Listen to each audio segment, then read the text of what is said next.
오늘 은혜 받으실 말씀은 마가복음 11장 1절에서 10절 말씀입니다. 마가복음 11장 1절에서 10절 말씀을 다 같이 합독하시겠습니다. 그들이 예루살렘에 가까이 와서 감람산 벳바게와 베다니에 이르렀을 때에 예수께서 제자 중 둘을 보내시며 이르시되 너희는 맞은편 마을로 가라. 그리로 들어가면 곧 아직 아무 타보지 않은 나귀 새끼가 매여 있는 것을 보리니 풀어 끌고 오라. 만일 누가 너희에게 왜 이렇게 하느냐 묻거든 주가 쓰시겠다 하라. 그리하면 즉시 이리로 보내리라 하시니 제자들이 가서 본즉 나귀 새끼가 문 앞에 거리에 매여 있는지라. 그것을 보니 거기 서 있는 사람 중 어떤 이들이 이르되 나귀 새끼를 풀어 무엇 하려느냐 하매 제자들이 예수께서 이르신 대로 말한대 이에 허락하는지라. 나귀 새끼를 예수께로 끌고 와서 자기들의 겉옷을 그 위에 얹어 놓으매 예수께서 타시니 많은 사람들은 자기들의 겉옷을 또 다른 이들은 들에서 벤 나뭇가지를 길에 펴며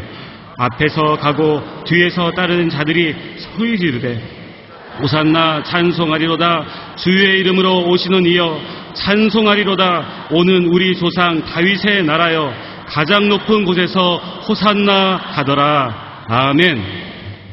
여러분, 우주 예수님을 사랑하십니까? 예수께서는 어제나 오늘이나 영원토록 동일하십니다. 사랑의 주 예수님께서 이 시간 이 자리에 우리와 함께하고 계십니다. 여러분과 인사하겠습니다. 오늘은 참으로 좋은 날입니다. 사랑의 예수님이 우리와 함께 계십니다. 예수님 안에서 좋은 일이 있습니다.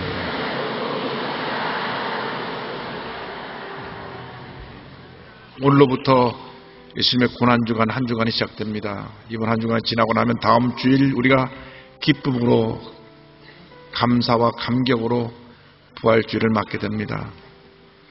우리가 한 주간 지난 동안에 주님의 고난을 깊이 묵상하면서 하나님 영광에 살아가는 우리 모두가 되어야 될 것입니다. 우리가 잠깐 지나간 인생길에서 예수 믿는 것보다 더 큰 축복이 없는데 그 예수님의 그 십자가의 은혜를 우리는 늘 기억해야 되고 늘 감사해야 됩니다. 예수님이 내 삶의 주인으로 오셔서 내 삶을 다스려 주시고 주님께서 나를 통해서 영광 홀로 받아 주시옵소서. 늘 주님의 그 은혜에 감사, 감격하며 살아가는 여러분 되시기를 주님의 이름으로 축원합니다. 우리가 살아가는 모든 것이 다 주님의 은혜인데 주여 우리의 이생 다가도록 주님 은혜 감사하며 살게 하여 주시되 예수님을 나의 삶의 주인으로 왕으로 모시고 살아가게 하여 주옵소서. 예수님만이 나의 모든 것이 되게 하여 주옵소서. 그런 고백으로 우리가 주 앞에 찬양을 드리도록 하겠습니다. 예수 우리 왕이여 이곳에 오셔서 보좌로 주여 임하사 찬양을 받아 주소서. 주님을 찬양하오리 주님을 경배하오리 왕이신 예수여 오셔서 좌정하사 다스리소서. 예수 우리 왕이여 이곳에 오셔서 보좌로 주여 임하사 찬양을 받아 주소서. 주님을 찬양하오니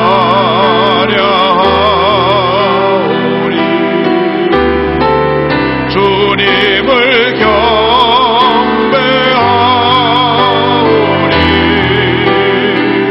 왕이신 예수여 오셔서 좌정하사 다스리소서. 예수 우리 왕이여, 예수 우리 왕이여, 곳에 오셔서 보좌로 주여 임하사 찬양을 받아 주소서. 주님을 찬양하오니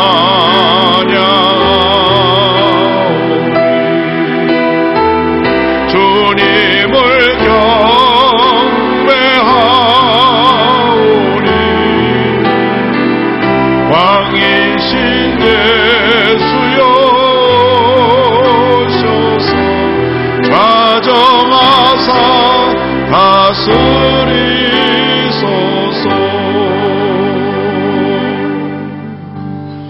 예수 우리 왕이여, 이곳에 오소서. 보좌로 주여 임하사 찬양을 받아 주소서. 주님을 찬양하오니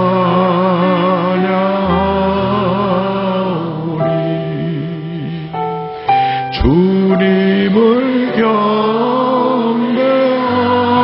경배하오니 왕이신 예수여 오셔서 좌정하사 다스리소서.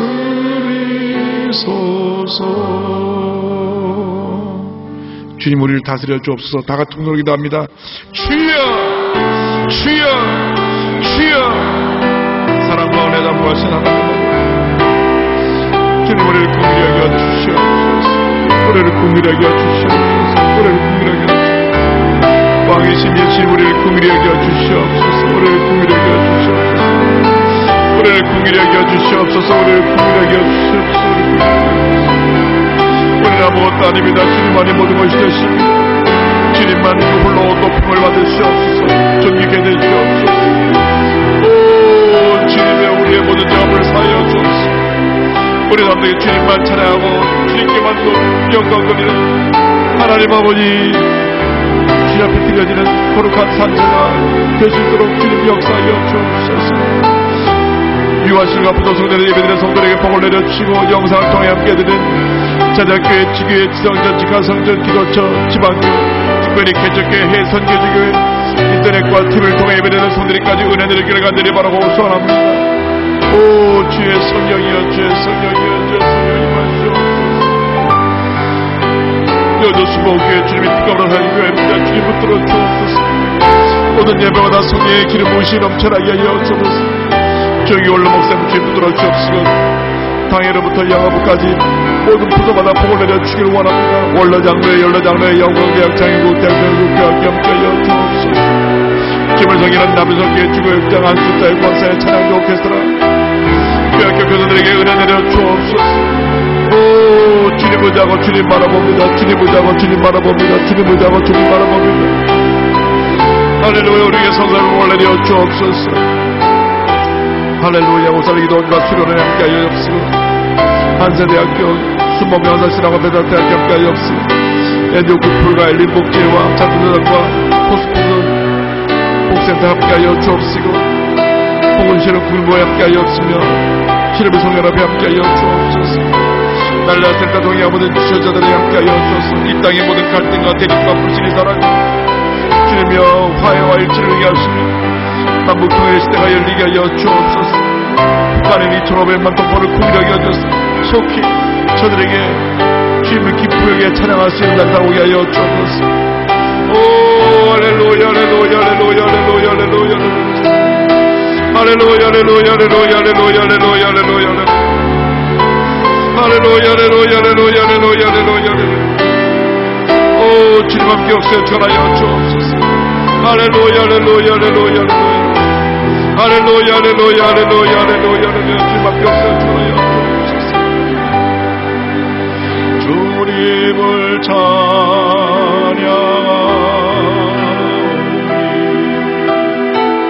주님을 경배하오니 왕이신 예수여셔서 좌정하사 다스리소서.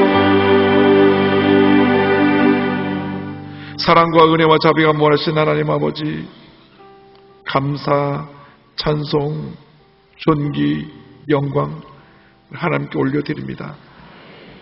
우리는 아무것도 아닙니다. 그럼에도 불구하고 우리를 택하여 구원하여 주시고 오늘 여기까지 우리를 인도해 주신 은혜를 감사드립니다. 한평생 주님 은혜 감사하며 살게 하여 주시고 주님께 받은 은혜와 사랑을 가난하고 소외되고 병들고 문제 있고 어려움 당한 사람들에게 베풀며 살아가는 저희 모두가 되도록 주님 우리를 인도하여 주옵소서. 예수님의 이름으로 기도 올리옵나이다. 아멘. 오늘 저 여러분과 함께 마가복음 11장 1절로 10절 말씀 가지고 호산나 찬송하리로다 이 어떤 제목으로 함께 말씀을 나누기 원합니다. 함께 따라 하시겠습니까? 호산나 찬송하리로다. 호산나 찬송하리로다.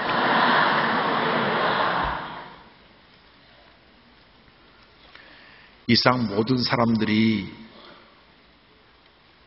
행복한 삶을 살기 위해서 이 세상에 태어납니다. 그래서 아이의 탄생은 참으로 기쁜 것입니다.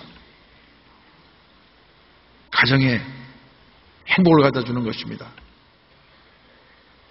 태어나서 건강하게 잘 살길 원하고 또 장차 큰 꿈을 이루어 성공적인 삶을 살기를 원합니다. 이것이 보통 사람들의 삶입니다. 그러나 인류 역사 가운데 단 한 번 예수님만은 그러한 삶을 산 것이 아니라 태어날 때부터 온 인류를 위해서 죽으시기에 태어나셨고 예수님의 일생은 십자가 죽음을 향하여 나간 그러한 희생과 섬김의 일생이었습니다. 예수님께서 십자가에서 온 인류의 죄를 짊어지고 죽어짐으로 말미암아 예수를 믿는 우리 모두에게 구원의 문이 열리게 된 것입니다. 예수님의 행적을 담은 마태, 마가, 누가, 요한 사복음서를 보면 예수님의 마지막 한 주간의 행적을 약 3분의 1 가까운 그런 분량을 할애해서 설명하고 있습니다. 그만큼 예수님의 마지막 한 주간이 수중하고 십자가 사건이 우리 신앙의 가장 중요한 것인 것을 우리에게 말씀해 주고 있습니다. 2000년 전 주일날 예수님께서는 낙의 새끼를 타시고 예루살렘에 입성하십니다. 종려나무 가지를 흔들며 주님을 맞이했기 때문에 종려주일이라고 이야기합니다. 월요일 날에는 잎만 무성하고 열매가 없는 무화과나무를 저주하시고 성전을 정결하십니다. 화요일 날에는 유대 지도자들과 많은 대화 논쟁을 하시고 또 마리아가 예수님께 향유를 부은 그러한 기록이 나옵니다. 수요일 날에는 유대 지도자들이 예수님을 죽일 공모를 하는 가운데 예수님은 종일 묵상하시며 기도로 죽음을 준비하십니다. 목요일 날에는 마지막 다락방에서 제들에게 설교하시고 만찬하신 후에 찬송하시며 겟세마네 동산에 올라가서 기도하시다가 금요일 한밤중에 붙잡히셔서 그때부터 시작해서 예수님이 대상 가야바의 장인 안나스에게서 갔다가 그 다음 가야바 대제사장에게로 가고 그 다음 빌라도 총독에게 끌려갔다가 빌라도 총독이 헤롯왕에게 보내 헤롯왕에게 갔다가 다시 빌라도 총독에게 와서 최종 판결을 받습니다. 이 모든 것이 새벽 3시부터 6시 사이에 불법적으로 이루어진 재판이었고 사형 선고를 받고 금요일 오전 9시에 십자가 달리셔서 6시간 동안 물과 피를 쏘시고 고통당하신 가운데 오후 3시에 숨을 거두십니다. 이 한 주간 예수님의 그 고난을 깊이 생각하는 그러한 은혜의 주간이 되기를 바랍니다.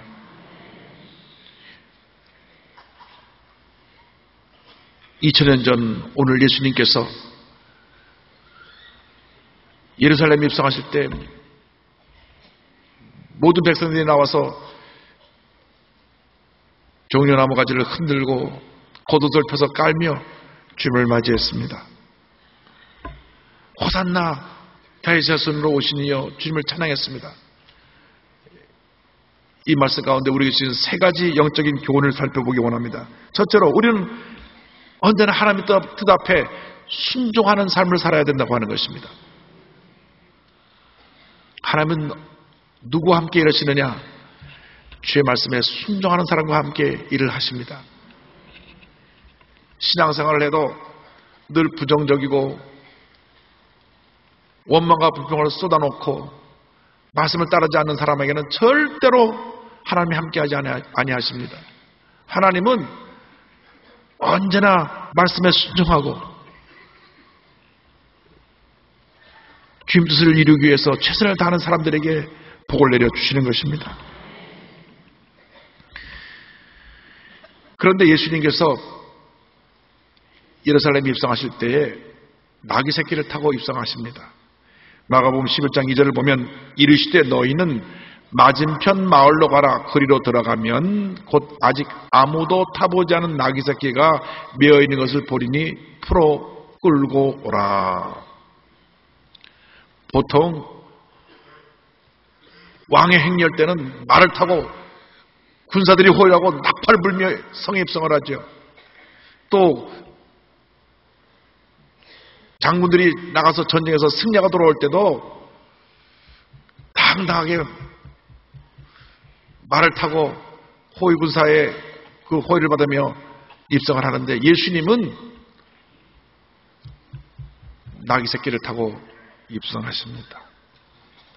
그런데 나귀를 풀어 끌고 오라고 말씀하시는데 그 주인이 그 웬 남의 나귀를 끌고 가시오 할 때 주님 말씀하시기를 내가 쓰겠다고 말해라. 주님이 쓰신다고 말을 해라. 말씀하셨습니다. 11장 3절 만일 누가 너희에게 왜 이렇게 하느냐 묻거든 주가 쓰시겠다 하라. 그리하면 즉시 이리로 보내리라 하시니.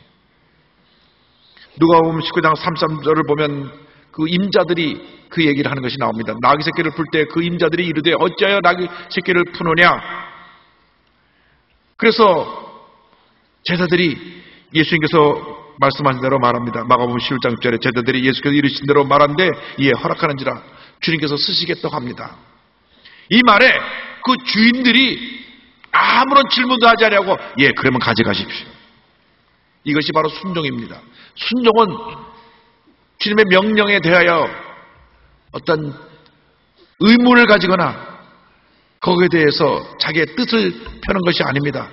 주님이 가라면 가고 서라면 서는 것이 순종인 것입니다. 나귀가 그들의 삶에 있어 중요한 생계수단이었지만은 주님께서 쓰신다고 하니까 선뜻 주님께 내어드린 나귀 주인처럼 우리 모두 주님이 원하신다면 내 재능도 내 물질도 나의 생명까지라도 아낌없이 드리기 원합니다. 그 같은 순종의 삶을 사시기 바랍니다. 어떻게 아브라함이 믿음의 조상이 되었습니까? 그것은 100세 때 낳은 아들 이삭을 하나님께서 모리아 땅에 있는 한 산에 바치라고 명령하셨을 때 그 말씀에 무조건 순종했기 때문에 하나님께서 그를 믿음의 조상으로 세워주신 것입니다. 이미 하나님은 그 산에 하나님께 번제로 드릴 순양을 예배해 두셨습니다. 그럼에도 아브라함이 믿음을 순종하나, 그 말씀에 순종하나 순종하지 않나 지켜보시고 순종하는 그 믿음을 보시고 아브라함을 믿음의 조상으로 세워주신 것입니다. 아브라함의 순종이 하나님의 큰 축복을 받는 그러한 축복의 터전이 되었던 것을 잊지 말아야 합니다. 주여, 주님 말씀이라면 무조건 순종하게 하시고 그 말씀 앞에 결단하고 내 가진 모든 것을 주 앞에 드릴 수 있는 그런 믿음의 삶을 살게 하여 주시옵소서. 예수님 당신께서 그 같은 순종의 삶을 사셨습니다. 히브리서 5장 8절 9절에 그가 아들이시면서도 받으신 권한으로 순종함을 배워서 온전하게 되셨은즉 자기에게 순종하는 모든 자에게 영원한 구원의 근원이 되시고 성경은 말씀합니다. 오늘날 한국이 이렇게 선교 대국이 된 것은 130여 년 전에 이 땅에 오직 주의 말씀에 순종하여와 찾아와 복음을 전하는 많은 선교사들의 순종과 헌신이 있었기 때문인 것입니다.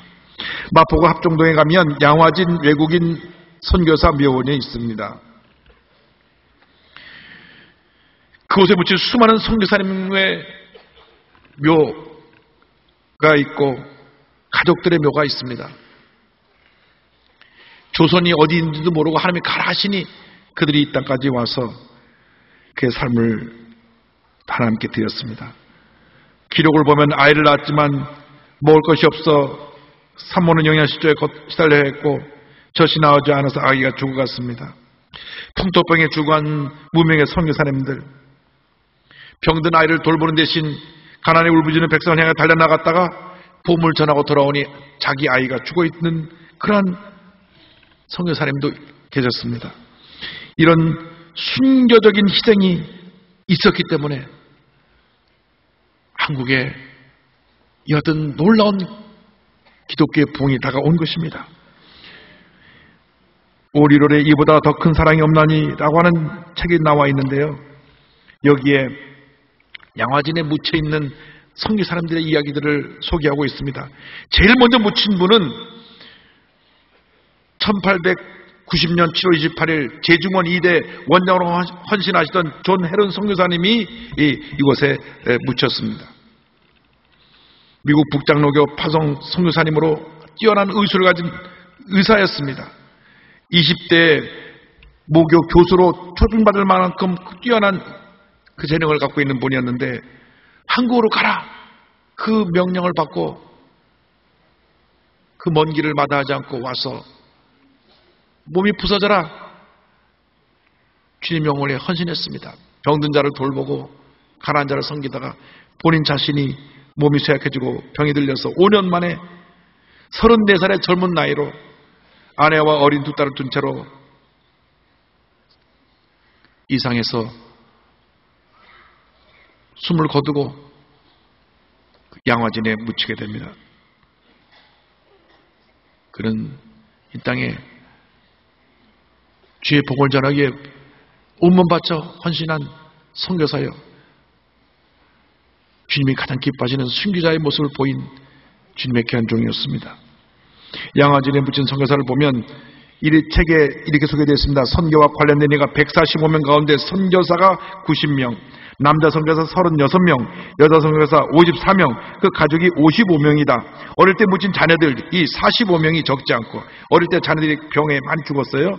여선교사가 남선교사보다 더 많이 묻혀있다는 사실이 눈길을 끈다.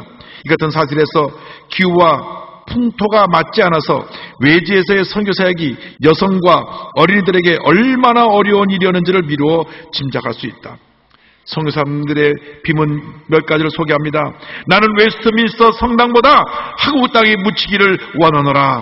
호머 헐버트 선교사. 만일 내가 줄 수 있는 1000개의 생명이 있다면 모두 조선을 위해 바치리라. 루비 캔드릭 선교사. 나는 한국에 나와 한국에 나의 뼈를 묻을 각오로 온 사람이었습니다. 루 선교사님. 이 책의 발간사에 이렇게 말씀하고 있습니다. 묘역을 둘러보다 보면 한국의 근대화와 개신교의 선교에 굵직한 족적을 남긴 분들뿐 아니라 이름이 낯선 널리 알려지지 않은 분들도 적지 않다는 사실을 알 수 있습니다.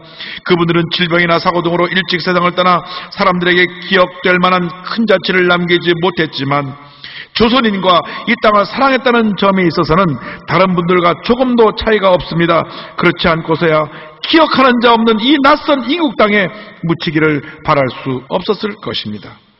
그분들도 이 땅의 복음화와 발전을 학수고대하였으며 목숨이 다하기까지 정성스럽게 조선과 그 민중들을 섬긴 희생적인 그리스도인들이었습니다. 할렐루야!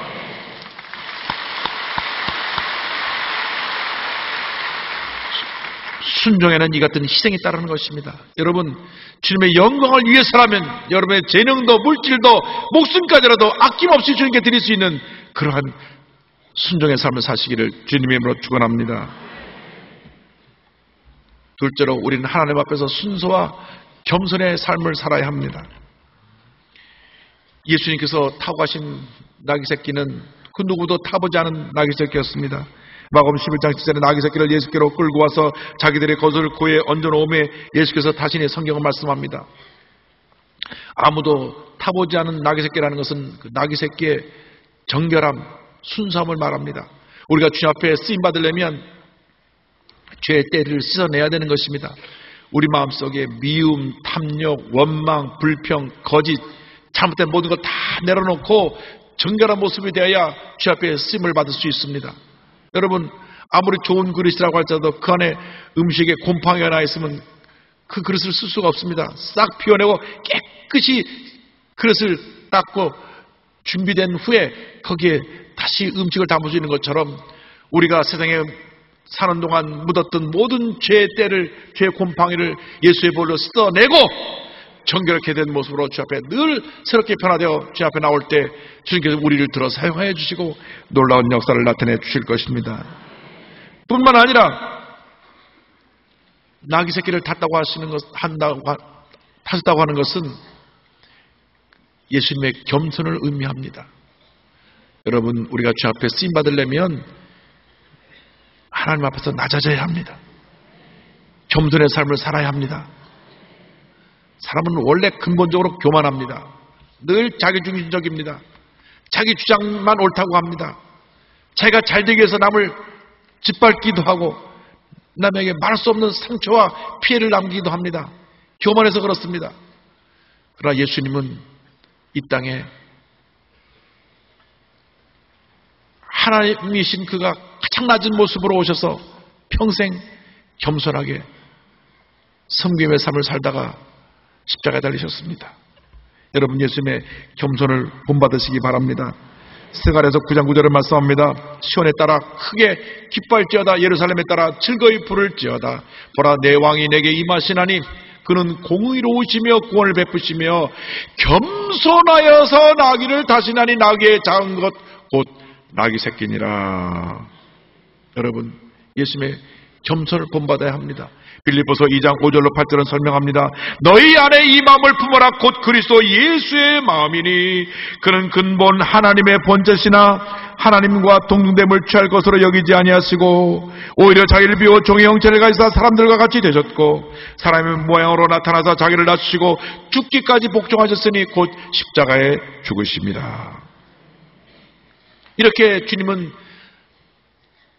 겸손과 섬김의 삶을 사셨음에도 예수님의 제자들은 십자가에 달리시기 멸정까지도 서로가 자기가 높은 자리 차지하겠다고 싸웠습니다.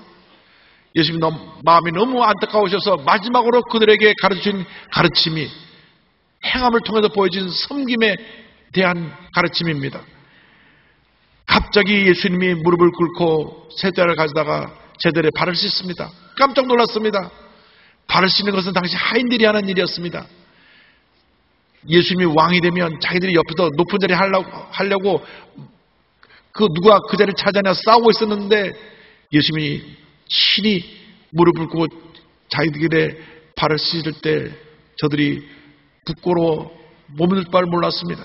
주님 말씀하십니다. 요한복음 13장 14절 15절에 내가 주와 또는 선생이 되어 너희 발을 씻었으니 너희도 서로 발을 씻어주는 것이 옳으니라. 내가 너에게 행한 것 같이 너희도 행하게 하려 하여 본을 보였노라. 아멘. 주여, 우리가 주 앞에 깨어지고 낮아지게 하여 주옵소서. 주님의 은혜로 잘 될 때, 높은 자리에 올라갈 때 더 겸손히 머리를 숙이게 하여 주옵소서. 주님께만 영광을 돌리게 하여 주옵소서. 나는 아무것도 아닙니다. 주님 홀로 영광 받으시옵소서. 겸손의 종으로 한평생 쓰임받게 하여 주옵소서. 그럼 하나님께서 더 큰 은혜를 우리에게 부어주시는 것입니다. 낮아지는 자에게, 섬기는 자에게 더 큰 은혜와 축복을 주시고, 교만하여서 늘 스스로를 자랑하고 자신을 높이는 자를 하나님이 낮추실 것입니다. 그러므로 일생 살아간 동안 하나님이 가장 기뻐하시는 모습으로 주님을 섬기고 주의 사랑을 만민에게 전하는 우리 모두가 되어야 할 것입니다. 1992년 타임지 선정 지난 1000년간 인류 역사에 가장 큰 영향을 끼친 10명의 명단 중에 한 사람으로 꼽힌 중세 성자 아시시 프란체스코. 25살 때 주님을 만나 그 인생이 변화되고 나서 일생을 바쳐 헌신했는데 44살 생활 떠날 때까지 가난하고 헐벗고 굶주리고 병든 자, 특별히 한센병 환자들을 껴안고 그들을 사랑으로 돌보다가 세상을 떠난 그분의 모습은 중세에 큰 영향을 끼쳤습니다. 그분이 변화받은 말씀은 마태복음 10장 7절로 10절입니다. 가면서 전파하며 말하되 천국이 가까이 왔다 하고 병든 자를 고치며 죽은 자를 살리며 나병한 자를 깨끗하게 하며 귀신을 쫓아내되 너희가 거저받았으니 거저주라. 너희 전대에 금이나 은이나 동을 가지지 말고 여행을 위해 배낭이나 두보롯이나 실이나 지팡이를 가지지 말라. 이는 일꾼이 자기의 먹을 것 받는 것이 마땅하니라. 그가 44살의 일기로 세상을 떠나지만 그가 죽은 지 10년 후에 유럽에는 그의 정신을 따르는 1130개의 수도원이 세워졌고 3만 5천 명의 수도자들이 생겨납니다. 겸손에 대해서 이와 같이 말했습니다. 그대들은 모욕하는 모든 사람에게 겸손하게 대하시오. 박해하는 자들을 축복하고 중상과 불의를 끼치는 사람들에게 감사하시오. 이러한 모든 것들은 하늘에서 받을 보답이 클 것입니다. 할렐루야! 여러분, 겸손의 삶을 사십시오. 섬김의 삶을 사십시오. 하나님 여러분을 높여주시고 놀라운 은혜를 베풀어 주실 것입니다. 셋째로 우리는 하나님 앞에서 찬양과 감사의 삶을 살아야 합니다. 예수님께서 예루살렘에 입성하실 때 온 백성들이 나와서 주님을 찬양합니다. 마가복음 11장 8절로 10절에 많은 사람들은 자기들의 겉옷을 또 다른 이들은 들에서 벤 나뭇가지를 길에 펴며 앞에서 가고 뒤에서 따르는 자들이 소리 지르되 호산나 찬송하리로다. 주의 이름으로 오시는 이여 찬송하리로다. 오는 우리 조상 다윗의 나라여 가장 높은 곳에서 호산나 하더라. 호산나 호산나 우리를 구원하소서 우리를 구원하소서 그들이 외쳤습니다. 여러분, 우리가 주님 앞에 드릴 수 있는 가장 귀한 제사가 찬양과 감사의 제사입니다. 마음과 뜻과 정성 다하여 주님을 찬양하고 감사드릴 때 주님께서 영광을 받으실 것입니다. 온 백성들이 주님을 찬양했습니다. 그러나 자기들의 뜻대로 예수님이 로마의 압제로부터 자기들을 구원하지 않으니까 며칠 만에 그들은 돌변해서 예수님을 십자가에 못 박으라고 외쳤습니다. 여러분, 이 세상 사는 동안 여러분의 뜻대로 되지 않는다고 주님을 배반하는 일이 없게 되기를 바랍니다. 힘들고 어려운 일을 다가와도 믿음을 지키시기 바랍니다. 자리를 지키시기 바랍니다. 주님의 영광에서 더욱 충성하고 헌신하는 주님의 견일꾼들이 되기를 바랍니다. 시편 57편 9절 말씀을 기억합니다. 주여 내가 만민 중에서 주께 감사하오며 문나라 중에서 주를 찬송하리이다. 주여 찬양하며 감사하며 살게 하여 주옵소서. 힘든 일 다가와도 어려운 일 다가와도 내가 오해를 받고 또 남에게 모함을 당하여 상처받는 일이 있어도 절대로 믿음이 흔들리지 아니하고 주님만 바라보며 감사와 찬양의 삶을 살게 하여 주시옵소서. 여러분, 고난 중에 감사가 더 귀한 감사고 고난 중에 찬양이 더 귀한 찬양이라는 것을 잊지 마시기를 바랍니다. 고난 가운데서도 하나님을 찬양하는 첼리스트 김두민, 소프라노 이은영 부부가 있습니다. 독일 쾰른 대학교에서 각각 첼로와 성악을 전공하다가 한인교회에서 만난 아름다운 가정을 이룹니다.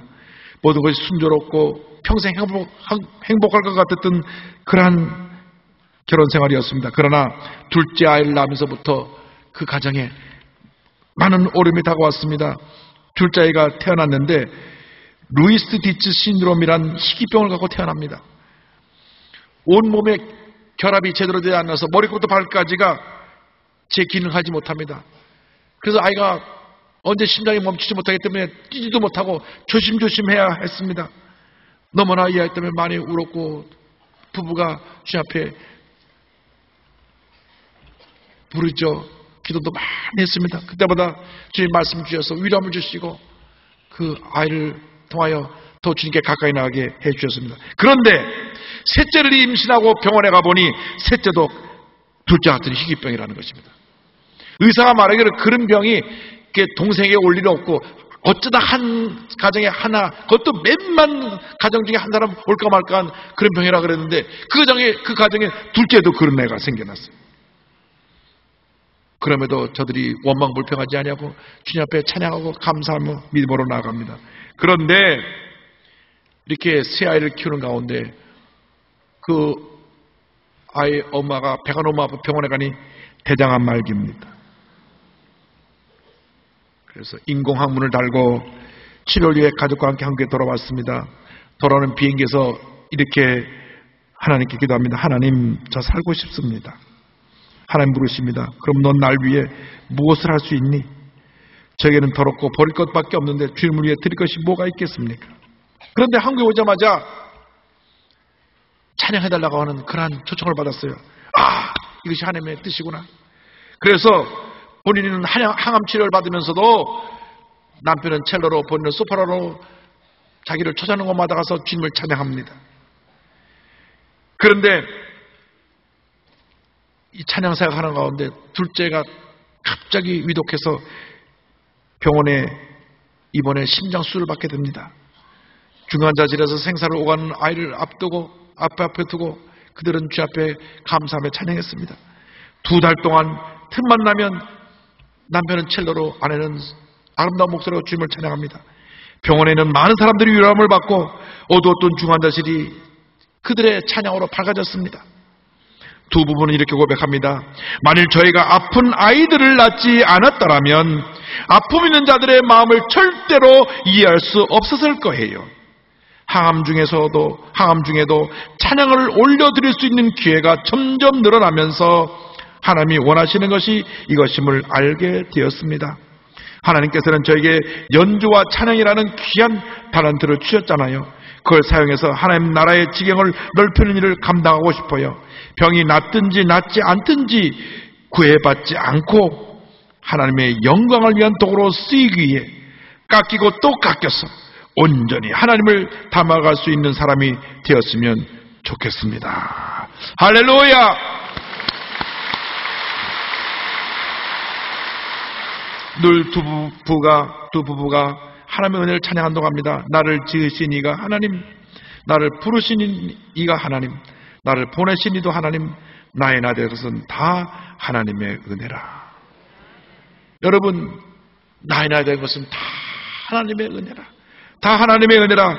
한량없는 은혜, 갚을 길 없는 은혜, 내 삶을 에워싸는 하나님의 은혜, 나 주저함 없이 그 땅을 밟음도 나를 붙드시는 하나님의 은혜.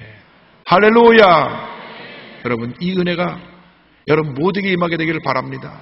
주여, 아무리 힘들고 어려워도 주님 뜻에 순종하는 삶을 살게 하여 주옵시고, 겸손히 낮아져서 감사와 찬양의 제사를 드리며 주님의 영광을 위해 살아가는 우리 모두가 되게 하여 주시옵소서.